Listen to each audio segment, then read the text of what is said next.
नमस्कार।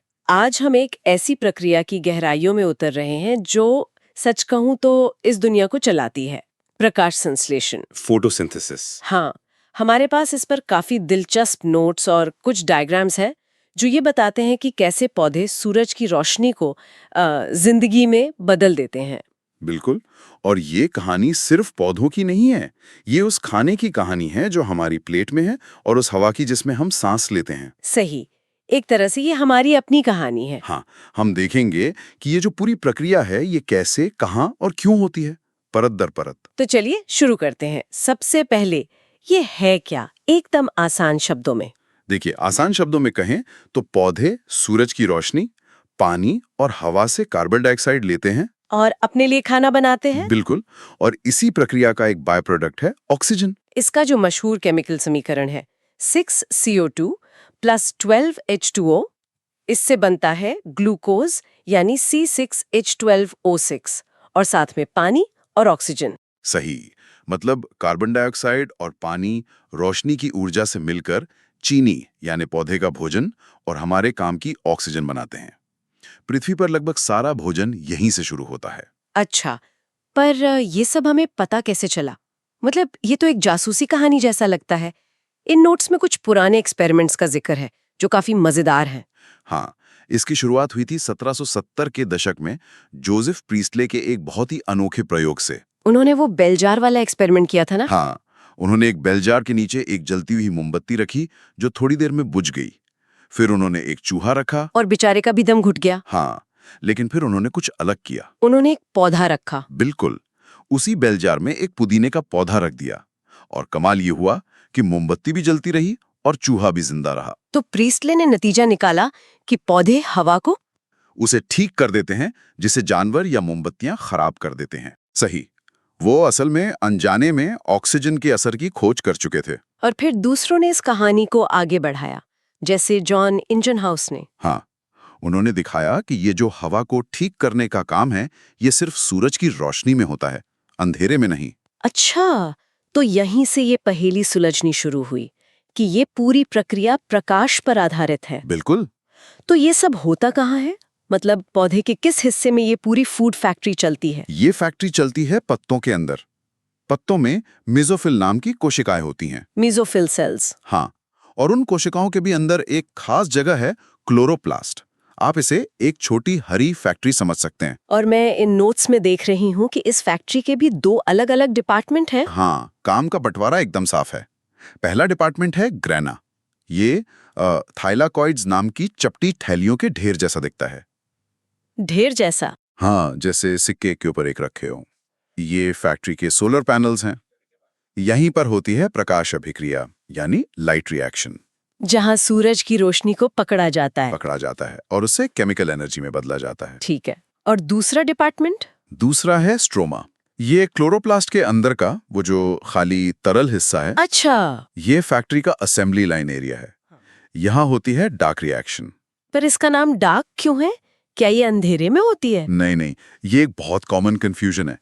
इसका नाम डार्क इसलिए है क्योंकि इसे सीधे रोशनी की जरूरत नहीं है। हाँ। ये लाइट रिएक्शन में बने एनर्जी पैकेट्स का इस्तेमाल करके असल में खाना मतलब चीनी बनाती है। तो एक डिपार्टमेंट एनर्जी बनाता है, दूसरा उस एनर्जी से खाना। सिंपल।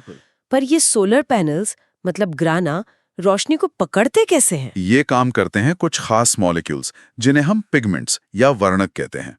क्लोरोफिल। हाँ, इनमें सबसे मशहूर है क्लोरोफिल ए जो नीले हरे रंग का होता है। यही वजह है कि हमें पौधे हरे दिखते हैं। क्योंकि वो हरे रंग की रोशनी को सोखने के बजाय वापस फेंक देता है। बिल्कुल सही। लेकिन नोट्स में क्लोरोफिल बी, ज़ैंथोफिल और कैरोटीनॉइड का भी जिक्र है। ये सब क्या करते हैं फिर? बहुत अच्छा सवाल है। देखिए, क्लोरोफिल ए इस शो का स्टार है, असली काम वही करता है। अच्छा। बाकी सब उसके हेल्पर हैं, सहायक पिगमेंट्स। हम्म। सोचिए, क्लोरोफिल ए सिर्फ एक खास तरह की रोशनी को बहुत अच्छे से पकड़ता है, जबकि उसके हेल्पर अलग-अलग तरह की रोशनी को पकड़ते हैं। हाँ, वो सूरज की रोशनी के अलग-अलग रंगों को पकड़कर अपनी एनर्जी क्लोरोफिल ए तक पहुंचाते हैं, एक टीम की तरह। और साथ ही वो उसे ज्यादा रोशनी से होने वाले नुकसान से भी बचाते हैं। एक शील्ड की तरह। एक तरह से हाँ। और ये सब मिलकर एक सिस्टम बनाते हैं जिसे लाइट हार्वेस्टिंग कॉम्प्लेक्स कहते हैं। बिल्कुल, ये एक बड़े एंटेना की तरह है जिसमें सैकड़ों पिगमेंट मॉलिक्यूल्स होते हैं। सब मिलकर रोशनी की ऊर्जा को इकट्ठा करते हैं और उसे एक खास जगह पर फोकस करते हैं, जिसे रिएक्शन सेंटर कहते हैं। और ये एंटेना सिस्टम दो तरह के होते हैं। हाँ, फोटो सिस्टम आई या PSI और फोटो सिस्टम 2 यानी PS2। ये दोनों रोशनी की थोड़ी अलग-अलग वेवलेंथ पर सबसे अच्छा काम करते हैं। ठीक है, तो पिगमेंट्स ने एंटेना की तरह प्रकाश को पकड़कर रिएक्शन सेंटर तक भेज दिया। पर वहां उस एनर्जी का होता क्या है? इन नोट्स में एक जी स्कीम का जिक्र है, जिसका डायग्राम थोड़ा डरावना लग रहा है। डरावना नहीं, बस थोड़ा घुमावदार है। इसे ऐसे समझिए, पौधे ने रोशनी की ऊर्जा को पकड़ तो लिया, पर ये ऊर्जा एक गर्म कोयले की तरह है, जिसे तुरंत इस्तेमाल करना होगा। वरना बेकार हो जाएगी। तो जी स्कीम इसी गर्म कोयले को दो तरह की स्टेबल रिचार्जेबल बैटरी में बदलने का तरीका है। रिचार्जेबल बैटरी, ये सुनने में आसान लग रहा है। हाँ, ये बैटरियां हैं ATP और NADP। पूरी प्रक्रिया एक माइक्रोस्कोपिक झूले की तरह है। जब रोशनी फोटो सिस्टम 2 से टकराती है, तो वो एक इलेक्ट्रॉन को ऊर्जा देकर ऊपर उछाल देती है। ठीक है। ये इलेक्ट्रॉन फिर एक इलेक्ट्रॉन ट्रांसपोर्ट सिस्टम नाम की स्लाइड से नीचे आता है, और जैसे ही वो नीचे आता है, उसकी ऊर्जा से पहली बैटरी यानी ATP चार्ज हो जाती है। और फिर वो थका हुआ इलेक्ट्रॉन पहुंचता है फोटो सिस्टम 1 पर। वहां रोशनी उसे एक बार फिर से ऊर्जा देकर ऊपर उछाल देती है। दोबारा? हाँ, और इस बार ये सुपर चार्ज इलेक्ट्रॉन दूसरी बैटरी NADP+ को चार्ज करके NADPH बना देता है। तो आखिर में हमारे पास दो तरह की चार्ज की हुई बैटरियां हैं, ATP और NADPH। एक मिनट, यहाँ मुझे कुछ खटक रहा है। अगर फोटो सिस्टम 2 अपना एक इलेक्ट्रॉन हमेशा के लिए खो देता है, तो ये सिस्टम तो कुछ ही देर में बंद हो जाना चाहिए। उसे नया इलेक्ट्रॉन कहाँ से मिलता है? ये इस पूरी प्रक्रिया का सबसे क्रांतिकारी हिस्सा है। इसका जवाब है पानी का टूटना। पानी का टूटना? हाँ, फोटो सिस्टम 2 लगातार पानी यानी H2O के मॉलिक्यूल्स को तोड़ता रहता है। इस प्रक्रिया में तीन चीजें निकलती हैं, प्रोटॉन, ऑक्सीजन और वो खोया हुआ इलेक्ट्रॉन। ओह, तो हम जिस ऑक्सीजन में सांस ले रहे हैं वो असल में इस प्रक्रिया का एक वेस्ट प्रोडक्ट है। बिल्कुल, पौधे के लिए ये बस कचरा है और हमारे लिए ये जिंदगी है। कमाल है। और वो इलेक्ट्रॉन फोटो सिस्टम 2 को वापस मिल जाता है, जिससे ये चक्र चलता रहता है। क्या इसका कोई और तरीका भी है? नोट्स में चक्रीय फोटो फॉस्फोरिलेशन का भी जिक्र है। हाँ, वो एक तरह का प्लान भी है। कभी-कभी पौधे को NAPDF से ज्यादा ATP की जरूरत पड़ती है। तब वो एक शॉर्टकट लूप चलाता है, जिसमें सिर्फ फोटो सिस्टम I काम करता है और सिर्फ ATP बनता है, NAPDF नहीं। अपनी जरूरत के हिसाब से एनर्जी प्रोडक्शन को फाइन ट्यून करने का एक तरीका। सही। ठीक है, तो हमने ये तो समझ लिया कि ATP बनता है, लेकिन ये बनता कैसे है? नोट्स में कीमियोस्मोटिक परिकल्पना का जिक्र है, जो सुनने में बहुत भारी भरकम लगता है। नाम भारी है, पर आइडिया बहुत शानदार है।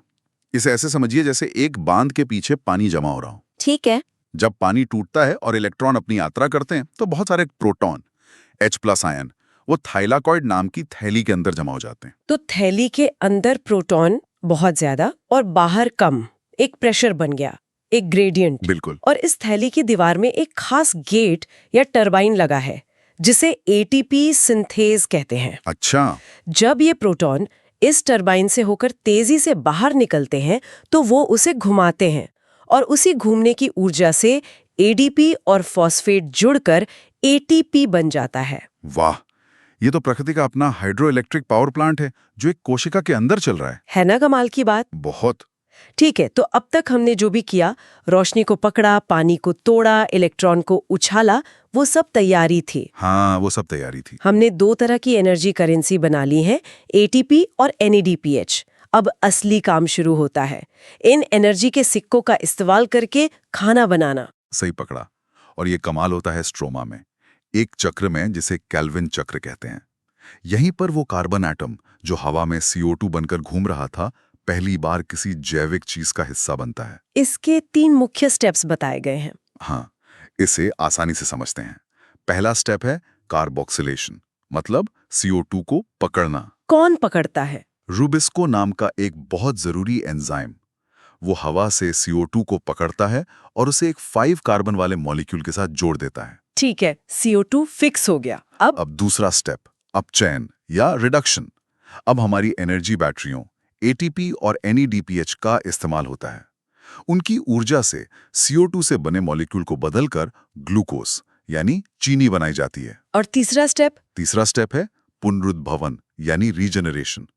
चक्र को चालू रखने के लिए उस शुरुआती 5 कार्बन वाले मॉलिक्यूल को वापस बनाना पड़ता है ताकि वो और CO2 पकड़ सके। इसमें भी थोड़ी ATP खर्च होती है। और नोट्स में लिखा है कि एक ग्लूकोज मॉलिक्यूल बनाने के लिए कुल 18 ATP और 12 NADPH लगते हैं। मतलब ये कोई सस्ता काम नहीं है। बिल्कुल नहीं, ये एक बहुत ही ऊर्जा गहन प्रक्रिया है। लेकिन सभी पौधे सिर्फ इसी तरीके से काम नहीं करते। अच्छा। खासकर गर्म और सूखी जगहों पर उगने वाले पौधों ने एक ज्यादा बेहतर तरीका ढूंढ निकाला है जिसे C4 पाथवे कहते हैं। उन्हें एक अलग बेहतर रास्ते की जरूरत क्यों पड़ी? इस C3 रास्ते में क्या खराबी थी? इसमें एक बहुत बड़ी खामी है, एक डिजाइन फ्लॉ कह सकते हैं, और उसका नाम है प्रकाश श्वसन, फोटो रेस्पिरेशन। फोटो रेस्पिरेशन, ये क्या है? देखिए, वो जो रुबिस्को एंजाइम है ना, जो CO2 को पकड़ता है, हाँ। उसकी एक बुरी आदत है। वो कभी-कभी CO2 की जगह गलती से ऑक्सीजन को पकड़ लेता है। अरे, और उससे क्या होता है? उससे एक ऐसी प्रक्रिया शुरू हो जाती है जो पूरी तरह से बेकार है। बेकार? हाँ, उसमें पौधे की मेहनत से बनाई हुई ऊर्जा ATP खर्च तो होती है, पर बदले में ना तो खाना बनता है, ना ही और ऊर्जा। उल्टा जो कार्बन उसने बड़ी मुश्किल से फिक्स किया था, वो भी CO2 बनकर वापस हवा में चला जाता है। ये तो बहुत बड़ा नुकसान है। जैसे फैक्ट्री का कोई वर्कर अच्छा माल बनाने की जगह उसे बर्बाद करने लगे। बिल्कुल, यही। तो C4 पौधे इस बर्बादी से कैसे बचते हैं? उन्होंने एक बहुत चालाक सिस्टम बनाया है। उनमें एक खास तरह की एनाटॉमी होती है जिसे क्रान्स एनाटॉमी कहते हैं। इसमें वो CO2 को 2 अलग-अलग कमरों में प्रोसेस करते हैं। 2 कमरों में? हाँ, पहले एक भारी कमरे में जहां एक अलग एंजाइम होता है जो ऑक्सीजन से धोखा नहीं खाता। वो CO2 को पकड़कर एक 4 कार्बन वाले मॉलिक्यूल में बदलता है। और फिर वो इस मॉलिक्यूल को एक अंदरूनी VIP कमरे में भेज देते हैं। इस VIP कमरे की दीवारें मोटी होती हैं, ऑक्सीजन अंदर नहीं आ पाती। वहां पहुंचकर वो मॉलिक्यूल टूटता है और CO2 को छोड़ देता है। इससे उस कमरे के अंदर CO2 का कंसंट्रेशन बहुत ज्यादा हो जाता है। बहुत ज्यादा। अब रुबिस्को के पास ऑक्सीजन को पकड़ने का कोई मौका ही नहीं बचता। वो सिर्फ और सिर्फ CO2 के साथ काम करता है, कोई बर्बादी नहीं।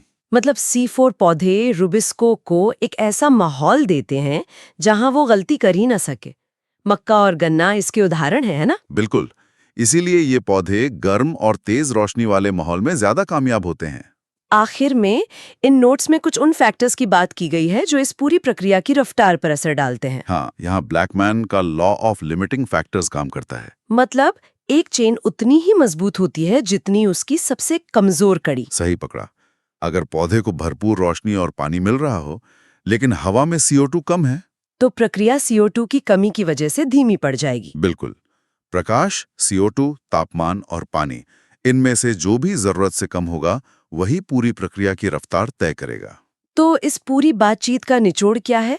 एक छोटे से क्लोरोप्लास्ट से लेकर पूरी दुनिया के मौसम तक फोटोसिंथेसिस एक हैरान कर देने वाली प्रक्रिया है। हाँ, हमने देखा कि कैसे पौधे बड़ी चतुराई से रोशनी को पकड़ते हैं, उसे इस्तेमाल करने लायक ऊर्जा में बदलते हैं और हमारे पूरे फूड वेब की नींव रखते हैं। और हमने C4 पौधों जैसे विकास के अनोखे उदाहरण भी देखे जो मुश्किल माहौल में जीने के लिए कितने शानदार समाधान हैं। ये दिखाता है कि जीवन कैसे लगातार कमियों को दूर करने और बेहतर बनने के तरीके खोजता रहता है। और जाते जाते एक सवाल छोड़ जाते हैं।